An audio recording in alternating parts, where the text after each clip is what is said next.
Hello everyone, I am Ved Mitrar. You are welcome in this video. इसमें आपको English speaking से related आपको ऐसे सेंटेंसेस बताएंगे जिनकी मदद से ऐसे वैसे ही और भी सेंटेंसेस आप ट्रांसलेट कर पाएंगे। तो without wasting any more time हम सीधा सा डिस्कस करते हैं। वीडियो पसंद आए तो अपने दोस्तों को जरूर शेयर कीजिए। क्वेश्चन नंबर 1 है जिसमें लिखा है उस घर में एक छोटा बच्चा है। मतलब आपको यही इंग्लिश में बोलना है आपको। उस घर में एक छोटा बच्चा था। तो जाहिर सी बात है था आ जाता है तो इट इज़ पास्ट टाइम, तो बाजवर लगना है। अब उसमें बच्चा था एक तो बाज लगाया सिंगुलर है, क्योंकि ई सीट और उसी जितने भी सिंगुलर सब्जेक्ट्स होते हैं उनमें आपको बाज लगाना होता है। तो तभी लिखा है इसमें, पहले लगाना है there. There was a small kid in that home. अब आपको कुछ और भी बोलना है, जैसे कि उस स्कूल में बच्चे थे। तो बच्चे थे मतलब बहुत सारे, तो बर लगाना पड़ेगा। तो there were children in that school. इस तरीके से ट्रांसलेट कर सकते हैं। ऐसे ही आप अगर कुछ सोच सकते हैं सेंटेंसेस, तो उनको भी ट्रांसलेट करके कमेंट बॉक्स में अपनी क्रिएटिविटी शो कर सकते हैं। वहाँ कुछ नहीं था शायद, तो यहाँ पे लिखा है परहैप्स या प्रोबेबली देयर वाज नथिंग। चाहे तो परहैप्स ऐड करें, चाहे प्रोबेबली, दैट्स योर चॉइस, जो मर्जी हो आप लगाएं। सो देयर वाज नथिंग ऐसा बोलना आपको। या आपको कुछ और भी बोलना है कि कुछ था वहाँ पे, तो वो आप ऐड कर सकते हैं।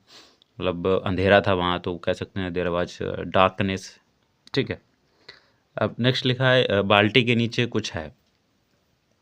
तो there is something beneath the bucket.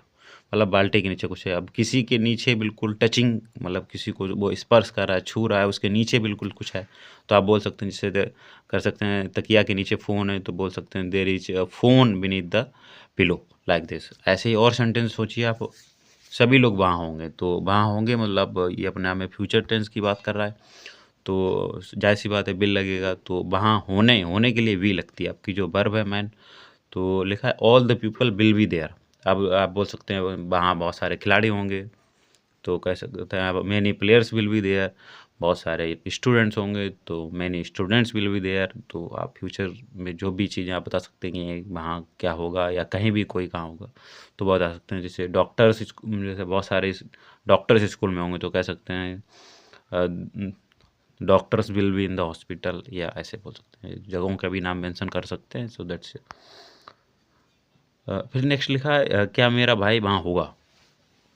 तो will my brother be there, मतलब इसका ये बनेगा। तो आपको कुछ भी और बोलना है, जैसे क्या सर वहाँ होंगे, तो विल टीचर वी देयर, ऐसे बोल सकते हैं। तो वहाँ पहनने को कुछ नहीं है, तो कह सकते हैं there is nothing to wear. वहाँ पहुँचना मतलब कुछ खाने को नहीं है, तो बोल सकते हैं there is nothing to eat. या और भी कुछ बोल सकते हैं, कुछ पढ़ने के लिए नहीं है, तो you can say there is nothing to read, like this. ऐसा भी आप बोल सकते हैं। फिर नेक्स्ट आपका लिखा है कहने की ज़रूरत नहीं है। तो इसमें आपको there is no need to say, मतलब ये बोलना है आपको इंग्लिश में, इसको आप बोल सकते हैं। तो इनमें बहुत सारे सेंटेंसेस मैंने डिस्कस किए हैं। आपको आई होप बहुत कुछ पसंद भी आए होंगे। तो आपको सबसे अच्छा सेंटेंस कौन सा लगा वो कमेंट बॉक्स में ज़रूर बता दीजिए। और इन सेंटेंसेस को लिख करके ऐसे ही बहुत सारे सेंटेंसेस ट्रांसलेट कर दीजिएगा। अगर उनका आप ट्रांसलेट कर पाते हैं, हिंदी में लिख पाते हैं, अगर कुछ उनके आंसर्स मैच करवाना है तो मैच करवा सकते हैं कमेंट बॉक्स में या स्कूल में। As you wish, you can do, there is no issue. और मिलते हैं नेक्स्ट वीडियो में इंग्लिश स्पीकिंग के पॉइंट ऑफ व्यू से। ऐसे ही बहुत सारे हिंदी के सेंटेंस जो आप इंग्लिश में बोलना चाहते हैं, उनको ट्रांसलेट करने के लिए जो मैंने यहाँ पे कुछ ट्रिक्स या जो सेंटेंसेस बताए हैं, आई होप आपको अच्छे लगे होंगे। अच्छे लगे हों तो दोस्तों को जरूर शेयर करिएगा।